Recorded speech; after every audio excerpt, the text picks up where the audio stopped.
So today we want to talk about motivating and engaging teams.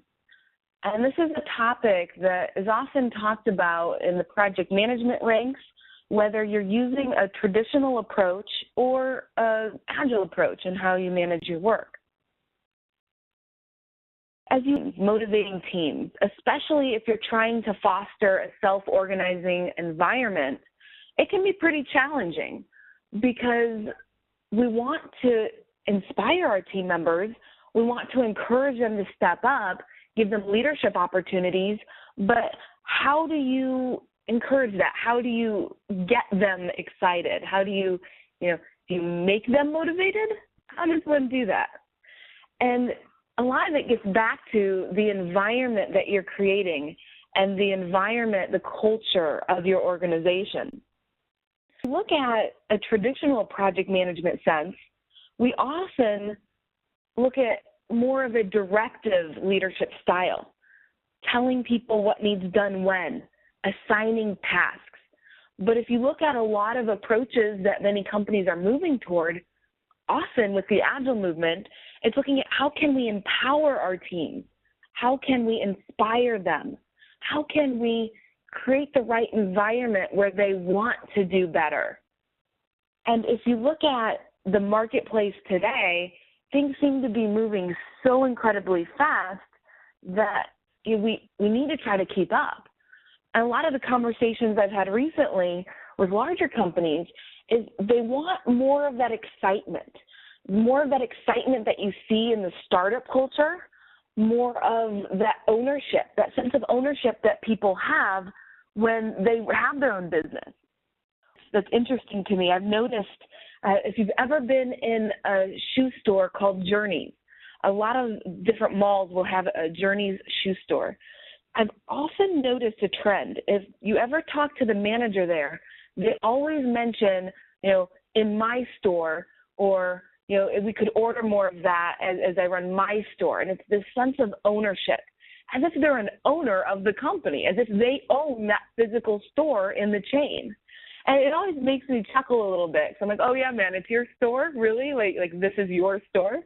But that's how they introduce their leadership teams and their managers for each individual store.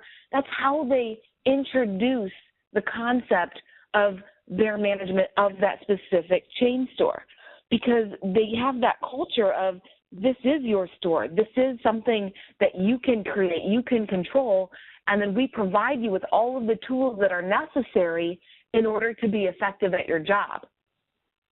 Imagine if your project managers or your team members felt like it was their project, if it was their product that they were getting ready to deliver to market.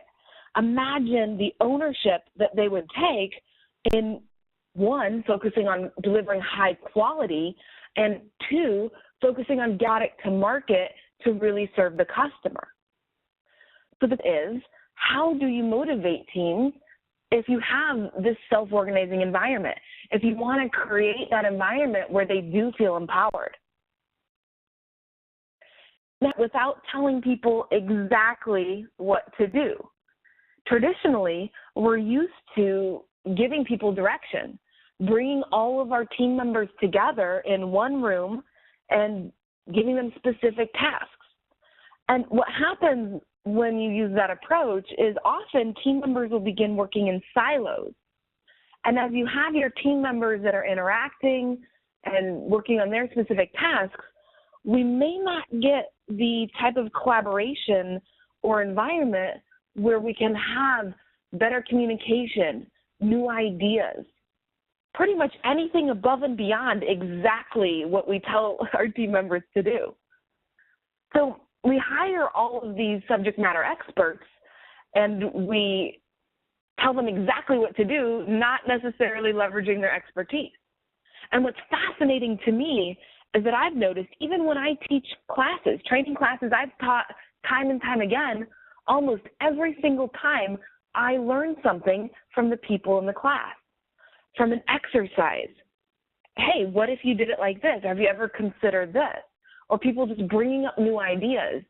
And what I've uncovered from this is that you have to give people room to share their ideas, give them room to express what they're thinking, or else you're not going to pull that out of them. You're just going to have new ideas, things that people think could help improve the process or improve the product that you don't hear because you don't create that environment where people feel comfortable sharing it. So you've tried in the past to motivate people.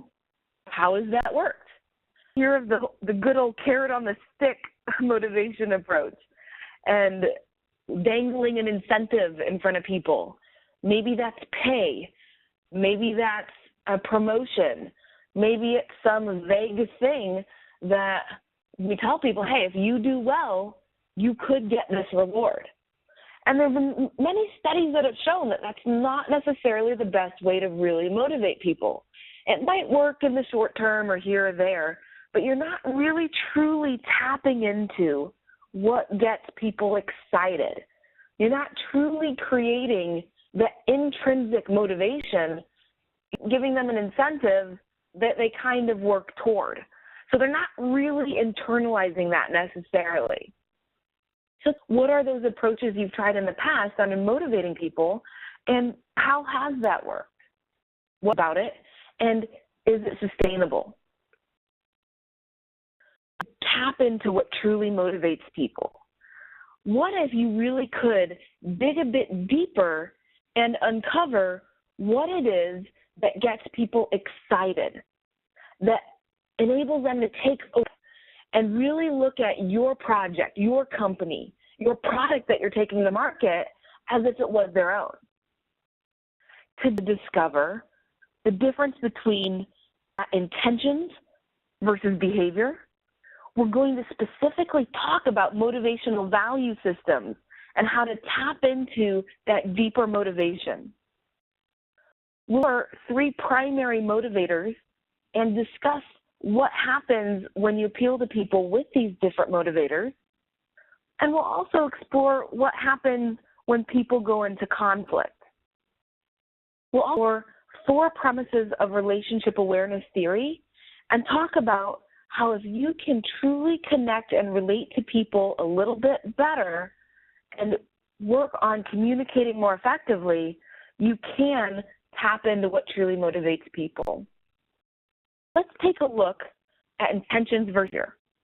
Self-perception is based on what you know that you're trying to do. So your internal motivation that's then shown in behaviors, the behaviors that you exhibit externally. But what other people see, perception of you, is based on what they see you do. They only see those external behaviors. So you have this internal motivation and in specific intentions aware of what you're trying to do, but other people are only seeing that external behavior. So you're missing that connection and communication because other people don't see your intentions and they don't see what your internal motivation is, and that can cause some conflict. Explore specific motivational value systems and how you can better connect with people by tapping into what truly motivates them. A little more on this topic, Dr. Elias Porter developed relationship awareness theory.